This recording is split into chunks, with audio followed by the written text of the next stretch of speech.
प्रिय दर्शकों, नमस्कार। एक बार फिर से उपस्थित हूँ आप सभी के बीच कुंडली अध्ययन की श्रृंखला को आगे बढ़ाते हुए। आज की पत्रिका हिमाचल प्रदेश से आई है। यह पत्रिका मदन शास्त्री जी की है। इन्होंने बड़ा आग्रह किया है कि उनकी कुंडली का अध्ययन किया जाए, तो आइए इनकी कुंडली का अध्ययन करते हैं।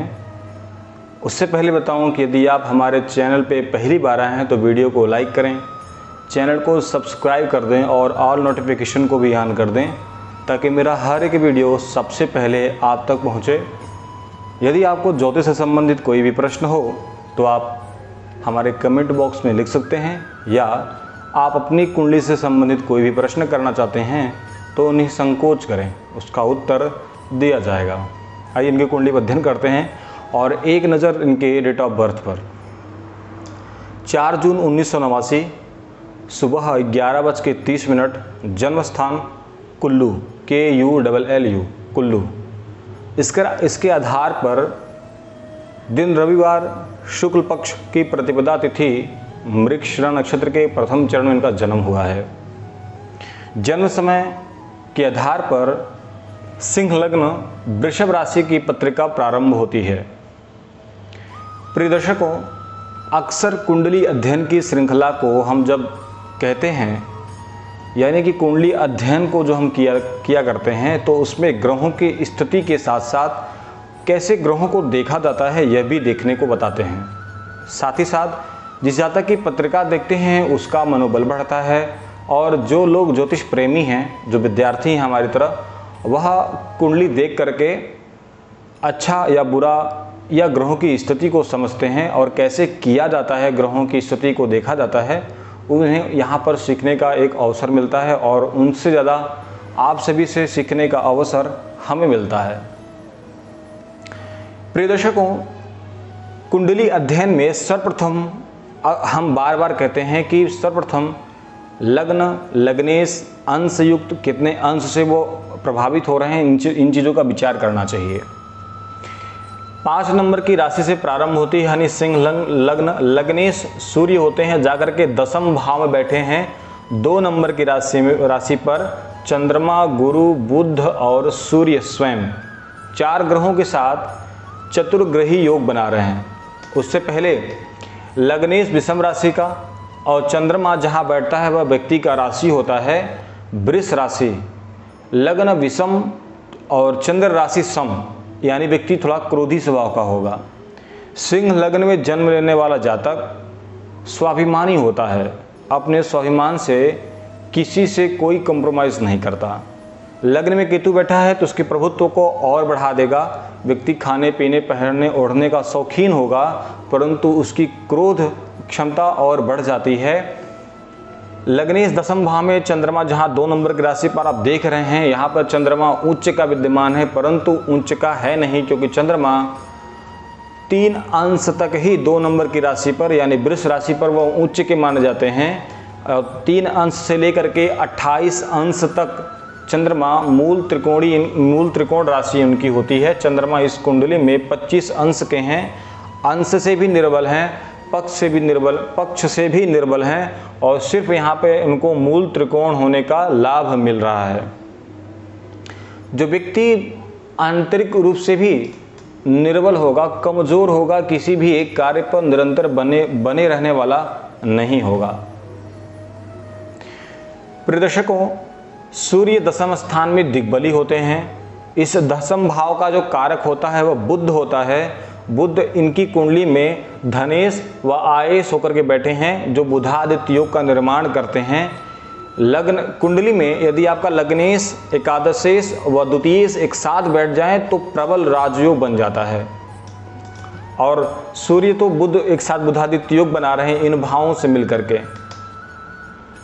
लग्न से 10वें स्थान में कोई भी शुभ ग्रह हो तो अमला योग बनता है। चंद्रमा, बृहस्पति एक साथ बैठे हैं तो गजकेसरी योग बनता है। प्रिय दर्शकों, ध्यान देने वाली बात यह है कि एक ही साथ इतने योग का निर्माण हो रहा है। चंद्रमा बृहस्पति, चंद्रमा 28 अंश का है तो बृहस्पति 23 अंश का है। जो चंद्रमा निर्बल है परंतु गज केसरी योग बना है तो बृहस्पति की महादशा में चंद्रमा की अंतर्दशा आने पर जातक को उच्च कोटि का लाभ मिलेगा, क्योंकि बृहस्पति तब चंद्रमा को बल देगा अपनी महादशा व चंद्रमा की अंतर्दशा में। आगे बढ़ते हैं। जहां पर आप 3 नंबर देख रहे हैं यहाँ और 2 नंबर, यहाँ लाभेश और आयस स्थान संबंध बना रहे हैं। ये भी एक उच्च कोटि का योग है कि आयस दशम में, दशमेश आय स्थान में हो, यह भी एक उच्च कोटि का संबंध बनाता है। फिर कहते हैं कि क्या नवम भाव का स्वामी दशम भाव का स्वामी एक साथ बैठा है तो उसे धर्म कर्मादि योग बोलते हैं। तो दशमेश शुक्र है, भाग्येश शुक्र है, एक साथ बैठे हैं एकादश भाव में, जो धर्म कर्मादि योग का निर्माण करते हैं। और वहां पर शुक्र मंगल की युति स्थान संबंध बना करके दशम भाव को और बल मिल रहा है।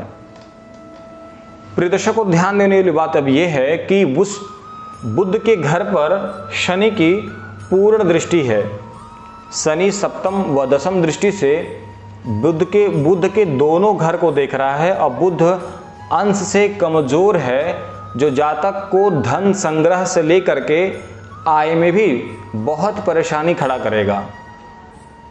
अगर यह कर्मेश के साथ संबंध बना रहा है, यानी कि अगर व्यक्ति व्यवसाय करता है तो उसकी जो पूंजी होगी, जो उसका धन होगा, वो उसके पास कम रहेगा और मार्केट में ज़्यादा फंसा रहेगा। नौकरी करता है तो पेमेंट आने में दिक्कत होगी, संग्रह करने में उसे विशेष दिक्कत हुई, क्योंकि दोनों भाव पर शनि की दृष्टि और बुध अंश में भी कमजोर मिल रहा है।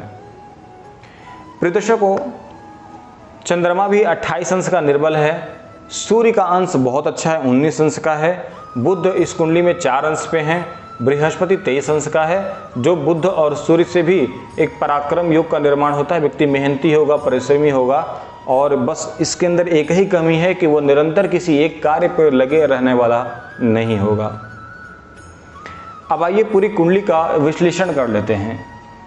सिंह लग्न में जन्म लेने वाला जातक स्वाभिमान से कोई कम्प्रोमाइज नहीं करता, स्वाभिमानी होता है। धन भाव का स्वामी बुध है, आयस भी बुध है और बृहस्पति के साथ बैठा है, सूर्य के साथ बैठा है। व्यक्ति को धन से संबंधित कोई दिक्कत नहीं होगी, लेकिन उस बुध के घर पर शनि की दृष्टि होने से आय और धन संग्रह दोनों में दिक्कतें होंगी। पराक्रम भाव का स्वामी शुक्र होता है, जाकर के वह एकादश भाव में बैठा है और राहु की पूर्ण दृष्टि दोनों भावेश पर है, भावेश पर भी है और भाव पर भी है, जो जातक को मेहनती तो बनाएगा परंतु उसके परिश्रम का फल थोड़ा विलंब से मिलेगा। कैसे? तो राहु उल्टा देखता है, तो 1 2 3 4 5, जहाँ पर आप 7 नंबर देख रहे हैं, तृतीय भाव को देख रहा है पंचम दृष्टि से, 6 7 8 9 और शुक्र को भी देख रहा है, यानी भाव भावेश दोनों को पीड़ित कर रहा है। तो व्यक्ति मेहनती होगा, परिश्रमी होगा, परंतु उसके किए हुए परिश्रम का फल विलंब से मिलेगा। चतुर्थ भाव का स्वामी मंगल होता है, जाकर के वो भाग्येश भी है, जाकर के एकादश भाव में बैठा हुआ है और चतुर्थ भाव पर 4 ग्रहों की पूर्ण दृष्टि है, जो जातक को भूमि भवन वाहन आदि का सुख मिलेगा। परंतु मंगल की पूर्ण दृष्टि द्वितीय भाव पर है, पंचम पर है और षष्ठ भाव पर है, जो व्यक्ति के अंदर लीडरशिप की भावना ज़्यादा होगा। परिवार में यदा कदा इनसे मनमुटाव बनने की स्थिति बन जाती है। शिक्षा भावेश बृहस्पति है, जाकर के चंद्रमा के साथ बैठा हुआ दशम भाव में गज केसरी योग का निर्माण कर रहा है। जातक और शनि पंचम भाव में स्थित होने से व्यक्ति की शिक्षा में भी विलंब कराते हैं, कभी कभी बहुत रुकावटें भी ले आते हैं। व्यक्ति अगर उस पर साहस न बनाए तो व्यक्ति का शिक्षा अधूरी भी रह जाती है। रोगी शनि जाकर के बृहस्पति घर में बैठे हैं, नस नाड़ियों से दिक्कत, कब्ज की शिकायत, लीवर से संबंधित दिक्कतें इन्हें जीवन में हो सकती हैं। सप्तम भाव का स्वामी शनि होता है, जाकर के पंचम भाव में बैठा हुआ है, यानी कि एकादश भाव में बैठा हुआ है। जाकर के सप्तम भाव से व्यक्ति के विवाह के बाद आय के स्रोत बढ़ेंगे, परंतु सप्तम भाव पर शनि की दृष्टि, सप्तम भाव में राहु का युति होना व्यक्ति के विवाह में भी विलंब कराता है। विवाह के बाद भी वैवाहिक जीवन का मध्यम सुख देता है। आयु भाव का स्वामी बृहस्पति है, जाकर चंद्रमा से युक्त, चंद्रमा के साथ गज केसरी योग बना रहा है, बुध के साथ युक्ति बना रहा है, व्यक्ति के आयु उत्तम है। धर्मेश मंगल है, जाकर के बैठा है शुक्र के साथ, धर्म कर्मादि योग का निर्माण कर रहा है, व्यक्ति धार्मिक प्रवृत्ति का होगा, धर्म आदि कार्यों से भी धन को उपार्जित करने वाला होगा, व्यवसाय से या फिर कहिए अपने कर्म के द्वारा। यहाँ पर सूर्य और बृहस्पति की स्थिति अच्छी मानी जा रही है, चंद्रमा भी युक्त है, बुध भी सुहाग दशम भाव में कारक होता है, बैठा हुआ है। व्यक्ति को गवर्नमेंट जॉब का भी उत्तम योग विद्यमान है। अगर आप प्रयास करते हैं तो आपको गवर्नमेंट जॉब मिलना निश्चित है। आयस का दशमेश का संबंध बन रहा है। बस आपको ध्यान देना है कि बुध के बल को बढ़ाना है, शुक्र के बल को बढ़ाना है, तो आप परिश्रम भी अच्छा करेंगे, आप निरंतर एक जगह स्थिर भी रहेंगे और साथ ही साथ आपका आय भी होगा और आप धन संग्रह भी कर पाएंगे। द्वादशी चंद्रमा जाकर दशम भाव में बैठा हुआ है। प्रत्येक कार्य में विलंब चंद्रमा करेगा ही करेगा और प्रत्येक कार्य में आप जल्दीबाजी ना करें तो आपके लिए ज़्यादा उत्तम रहेगा, क्योंकि चंद्रमा क्या करते हैं, बहुत जल्दी कार्य कराते हैं। तो द्वादशी जाकर के बैठा हुआ है दशम स्थान में, जो आपको प्रत्येक कार्य में बहुत तेज़ी से अग्रसर करेंगे और अगर आप उसमें स्थिर न रहे तो उस कार्य को अधूरा छोड़ करके दूसरे कार्य की तरफ आपको आपका मन भटकाव ले आ सकते हैं। वर्तमान समय में गुरु की महादशा प्रारंभ है। गुरु आपकी कुंडली में पंचमेश से जाके दशम स्थान बैठे हैं। यह उत्तम महादशा योग प्रारंभ है आपका, और लेकिन अंतरदशा शुक्र की है। शुक्र आपकी कुंडली में पराक्रमेश है और दशमेश है, एकादश भाव में बैठे हैं।